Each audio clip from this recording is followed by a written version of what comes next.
I took Charlie to C6 because I loved him. As a Chinese American, I thought he symbolized our culture. I would think, wow, I spent over $1,000 on C6 of a character when I could have bought a whole new laptop, clothes, or food. I've let go of some impulse buying or personal wants. There's a genuine effort invested in creating this game, setting a precedent. I think the concern is that there are many games that just try to take advantage of the microtransaction methodology, but not the practice of creating a rich game. If people are creating good games out of microtransactions, then it's my personal finances to support it. This is a dream? Wait a minute, am I dreaming right now? What's going on? I've never been this fucking lucky. I've never been this fucking lucky. If I liked a character like Huta or Childy, I would spend a little on them.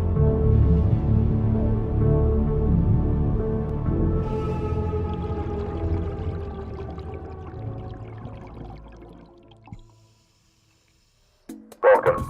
The year is 2023 and we've traveled 20,000 leagues below the sea to find the biggest whales in Genshin Impact. You wouldn't think that you could milk a whale for money, but they are mammals after all. And in this video, we're going to explore where they live, what makes them tick, and how MiHoYo has become the king of gacha. We start our voyage with this. This is called a Hu Tao. It's a playable character inside of Genshin Impact, but in order to play as her, you must first win her through a system called wishing, the game's gacha system. Now you might be thinking, what kind of gameplay would you even play with a Hu Tao? But that kind of gameplay, state. This converts her. It doesn't matter right now, because it's more important to start with the real gameplay, the gacha system. You see, each time you spend a wish, you use 160 Primo Gems, or a Fate, or $2 in real-life cash. Additionally, each character has a rarity rating, with 1 star being the lowest and 5 stars being the highest. So hypothetically, let's say I want to use my wishes to get a 5-star Hu Tao. How much will this cost me? Well, to begin, there's a 0.6% rate of pulling a 5-star, and among 5 stars there are 26 in the game. That gives me an expected pull rate for a Hu Tao as roughly 1 out of every 4,347. But you see, there's also a pity system, which guarantees you to pull a 5-star on every 90th pull, and that makes our flat expected rate for all 5 stars to be a little higher in the long run. About 1 in every 1,625 if we're taking advantage of that. We can still do better though, since if she's one of the characters on the game's special promo banner, then there's now a 50% chance to get one of those promo characters and a 50% chance to get one of the non-promo characters. But if I fail to get the promo on one roll, the next roll will be a 100% chance of one of those characters on the banner. And in the long run, I've narrowed my chances down to 1 in every 333 pulls, which means I'm expected to get a single Hu Tao for about $666.66. The same number as the devil. But what if you don't want to spend money?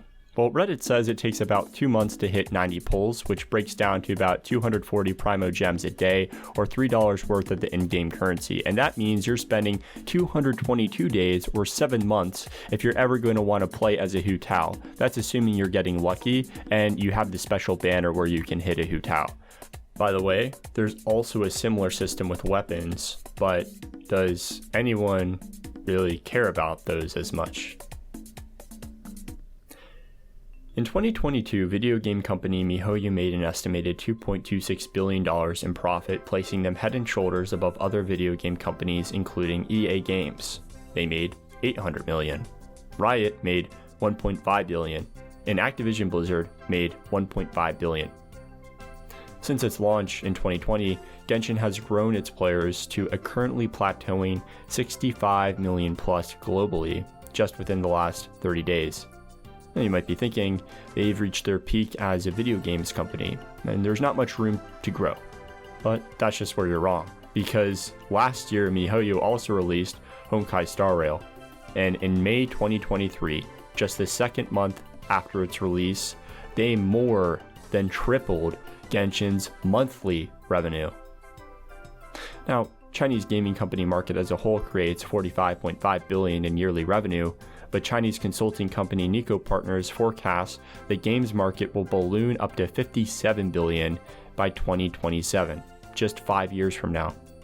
With such rapid growth and enormous revenues, it's hard to imagine why no one else saw the vision of its company founders. But you see, Genshin really isn't anything new, and most people would agree. Genshin achieved its success largely through gluing together aspects of already pre-existing games. We can divide these in two main ways. First are the gameplay mechanics and art style, with the most obvious one being Breath of the Wild. Breath of the Wild's gliding and open world environment. Wikipedia also says company founders were inspired by Skyrim's questing system, Divinity Original Sin's elemental combat, and even GTA for real-world events. But more important than that is its psychological mechanics.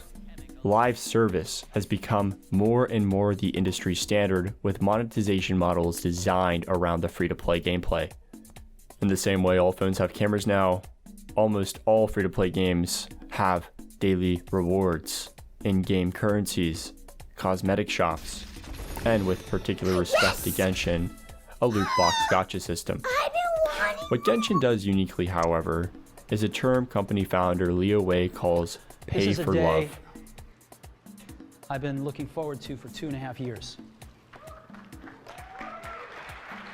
We asked ourselves why we would want to pay. It's because we love a certain virtual character that we become willing to pay for her.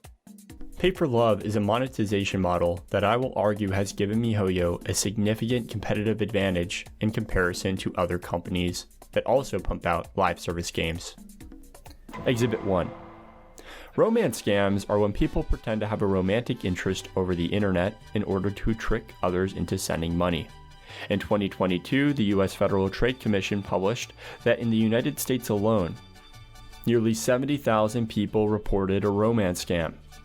The median reported loss, $4,400. Total reported loss, $1.3 billion. If you're looking to settle down, they are too, except they're never going to be able to meet you in real life because, and I quote exactly from the FTC website, "I'm stuck in jail.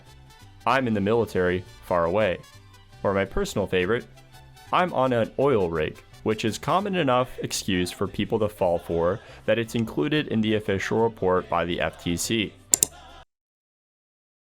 Exhibit 2. Pay pigs. Believe it or not, hurling insults at men on social media has turned hundreds of women across the country into lucrative businesswomen. So much success, Business Insider wrote this entire article on pay pigs. They are generally men who enjoy the humiliation of sending women money without getting anything in return. Pay pigs worship their findoms, the dominating woman, by paying them and gaining gratification from the exchange. Rise and shine, my little human ATMs. I know exactly what buttons to push and make you spit out as much money as I want to do with an evil smile. Exhibit 3.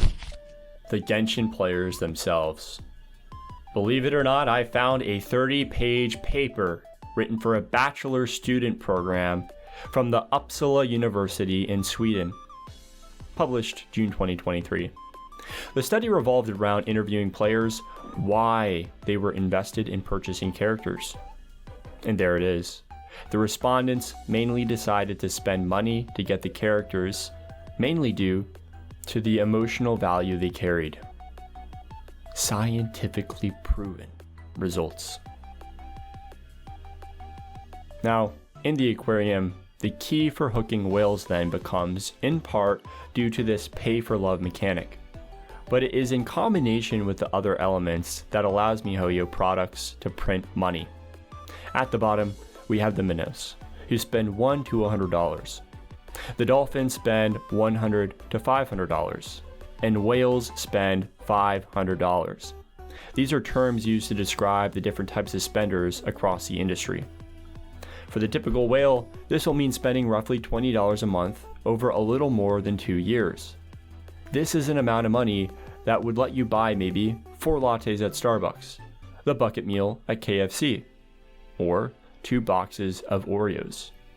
Now, keeping a whale hooked for the long haul then is to get players to keep playing once they've made the first few purchases. This includes things like daily quests, login events, continuous patches and updates, and the Battle Pass, which is a seasonal item that encourages you to continue investing time into the game. Now, each year, MiHoYo estimates it takes $200 million to keep its game alive. That's more than double the original fixed cost it took to make the original version. That investment, MiHoYo knows, is far beyond its worth on rate of return, so long as those continual updates keep players invested in the game. In return, the players get digital characters that they can sell or trade, and also, by the way, account sharing is bannable, so they're only allowed to play the accounts they own, and there's never going to be a way to pull the money out of the account once they've spent the money. But for the whale, it's not about the cost of the money, it's truly about the waifu and husbando we make along the way. Thank you for watching.